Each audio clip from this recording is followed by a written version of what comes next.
नमस्कार दोस्तों, आ गए हैं एक नया कहानी लेके जिसका नाम है पुराना मंदिर। ये कहानी मुझे एक साइट से मिली है जिसका नाम है कहानी दिल से। ये कहानी दीपांशु यादव द्वारा लिखा गया है। तो चलिए शुरू करते हैं। कॉलेज में चल रही फोटो कंटेस्ट प्रतियोगिता के चलते उस कॉलेज के स्टूडेंट रवि, गौरी, रोहित और नेहा अच्छी फोटो की तलाश में शहर से दूर सुनसान जगह पर बने एक पुराने मंदिर में पहुंचते हैं जो कि एक खंडर में बदल चुका था।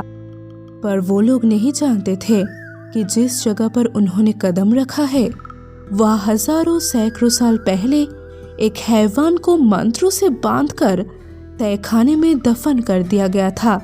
उसके बाद वो मंदिर खंडित हो गया था, जिस वजह से सैकड़ों सालों से किसी ने वहां कदम तक नहीं रखा है। उफ, कितनी वीरान जगह है ये, और ये खंडर देखने में कितना डरावना है।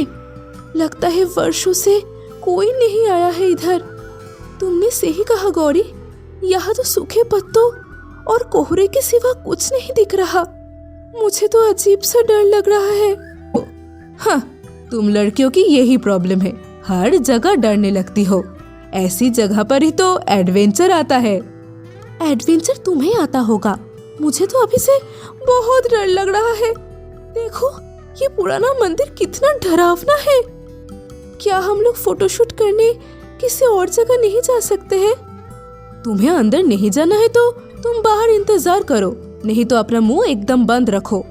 चलो चलो, सब अपने कैमरा और फोन निकालो, अब हम मंदिर के अंदर जा रहे हैं। जैसे ही उन लोगों ने मंदिर के अंदर कदम रखा है, चमगादड़ का एक झुंड आवाज करता हुआ उनके सिर के ऊपर से गुजर गया। लड़कियां डर गई, उनकी चीख निकलने लगी। तुम लोग तो चमगादड़ से भी डर गई।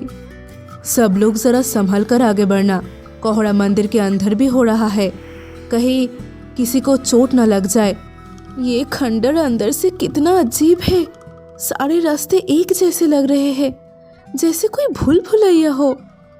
खंडर में बनी प्राचीन मूर्तियों की फोटो खींचते हुए धीरे धीरे वो लोग आगे बढ़ रहे थे कि तभी सब लोग इधर आओ, इस पत्थर पर कोई मैसेज लिखा हुआ है। गौरी, तुम्हें तो संस्कृत आती है ना? क्या लिखा हुआ है इसमें? यहाँ लिखा है कि 600 साल पहले इस मंदिर के तहखाने में एक आदमखोर हैवान को मंत्रों द्वारा कैद किया गया था, जिस वजह से ये मंदिर शापित और अपवित्र है।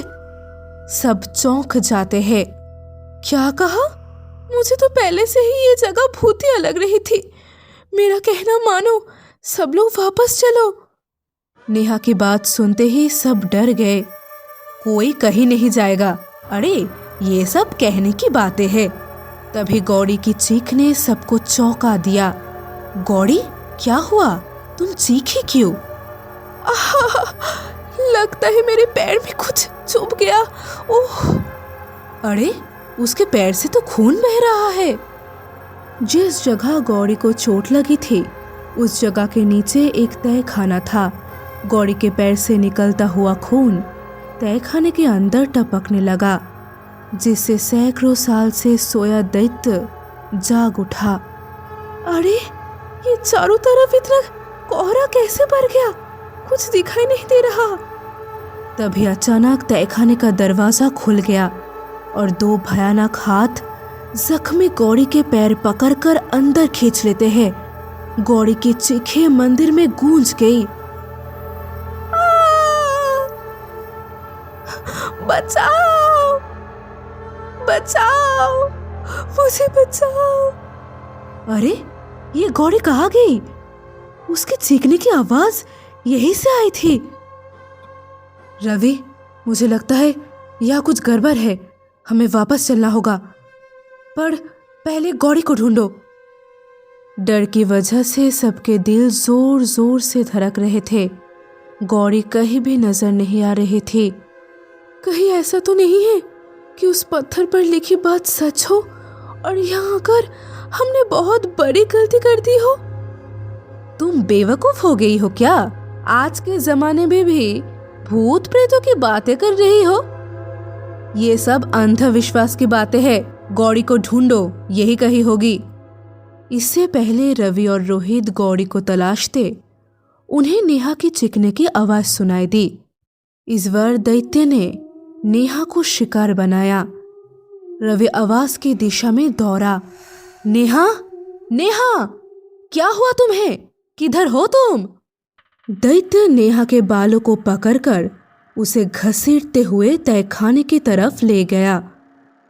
रवि को भागते भागते मंदिर के विशाल स्तंभ के पीछे उसे एक आकृति दिखाई दी। नेहा, तुम हो वहां पर? जवाब दो।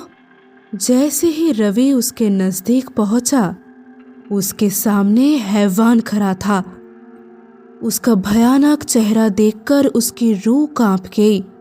इससे पहले रवि संभाल पाता, दैत्य ने उसके गले को अपने हाथों से दबोच लिया और उसे वही खाने लगा। रवि की चीख निकल गई।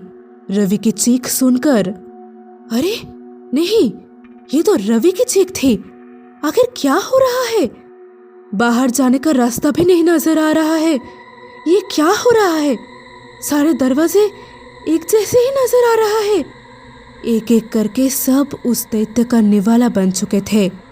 रोहित भी भागते भागते थक चुका था, पर उसे बाहर जाने का रास्ता नहीं मिल रहा था कि तभी वो दैत्य रोहित के सामने आ गया। हाँ, ये क्या है? और बहुत डर गया वो। रोहित ने देखा उस दैत्य की लाल सुर्ख आंखों से जैसे खून बह रहा था और उसके बड़े बड़े दांतों से खून टपक रहा था। दैत्य दरिंदे, कौन है तू? तूने मेरे दोस्तों के साथ क्या करा? मैं तुझे जिंदा नहीं छोड़ूंगा। दैत्य धीरे धीरे कदमों से रोहित की ओर बढ़ने लगा। अपनी तरफ बढ़ते देख रोहित अपने पास पड़े बड़े बड़े पत्थर उठाकर फेंकने लगा, पर उस दैत्य पर कोई असर नहीं पड़ रहा था। अचानक रोहित को तहखाने का रास्ता दिखा और वो नीचे की ओर भागा। तहखाने में पहुंचकर रोहित को तीनों दोस्तों की लाशें दिखाई दी। हे भगवान! रवि, गौरी, नेहा, ये क्या हो गया? ये क्या हुआ तुम लोगों को? उठो मेरे दोस्त, उठो। रोहित तहखाने में एक बड़े पत्थर के पीछे छुप गया। तभी उसे कुछ आहट सुनाई दी। हे भगवान! ये दैत्य दरिंदा यहाँ भी आ गया है। अब मैं क्या करूं? तभी रोहित की नजर तहखाने में बनी दीवार के चित्र पर पड़ी। ओह, इसका मतलब इस दैत्य की जान इसके दिल पर वार करने से जाएगी। रोहित ने तुरंत अपने आसपास निगाहें दौड़ाई तो उसे एक फला जैसे बनी नुकीली लकड़ी दिखाई दी। रोहित ने उसे तुरंत उठा लिया। आज मैं इस खूनी दैत्य को जिंदा नहीं छोड़ूंगा। इसने मेरे दोस्तों को मारा है। इतने में ही रोहित दैत्य पर हमला करने गया तो दैत्य ने उसके गर्दन पकड़कर हवा में उठा लिया। रोहित बहुत कोशिश किया, हाथ में पकड़ी लकड़ी से दैत्य की आंख फोड़ दी। दैत्य दर्द के मारे छटपटाने लगा। रोहित ने मौका देखकर दूसरी आंख पर भी वार कर दिया। दैत्य चीखने लगा। दैत्य के चीखने से मंदिर की दीवारें हिलने लगी।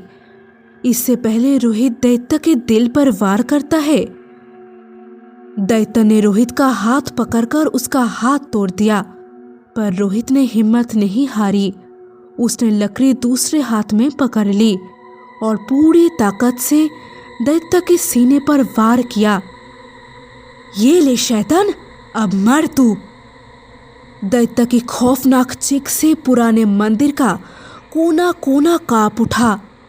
रोहित तेजी से सीढ़ियों पर भागने लगा, मगर ऊपर पहुंचने की लाख कोशिश करने के बाद भी रोहित वही तहखाने में पहुंच जाता है। क्या मुसीबत है! उसके हाथ से खून निकल रहा था। उसके हाथ से खून निकलकर तहखाने में गिरने लगा। इससे पहले रोहित संभाल पाता, रोहित के पीछे से 2 हाथों ने रोहित को पकड़कर खा जाता है।